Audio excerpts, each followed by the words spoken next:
Hujan deras yang mengguyur wilayah Betong Ateh Banggalang, Kabupaten Nagan Raya sejak Minggu sore mengakibatkan sebagian wilayah tersebut kembali dilanda banjir.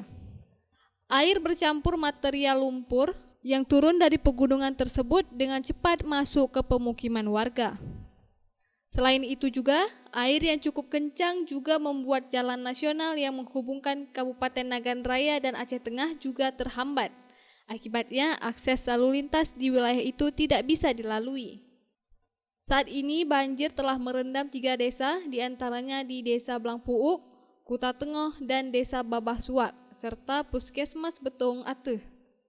Sementara itu, Sekretaris BPBD Nagan Raya, Alfi Andri, mengatakan, ada 3 desa yang terdampak banjir di Betong Ateh, serta akses lalu lintas penghubung antar kabupaten di wilayah tersebut juga belum bisa dilalui karena masih terdapat sisa material lumpur dan bebatuan.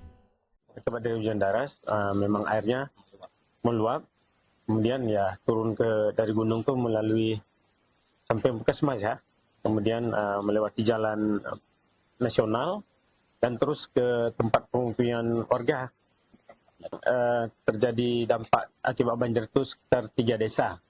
Sampai saat ini belum ada 2 titik ya, 2 titik longsor, dan juga kami akan segera koordinasi dengan dinas terkait, mungkin dengan dinas penanganan jalan PU, untuk segera dapat dilakukan pembersihannya sehingga jalan dapat dilalui sebagaimana mestinya.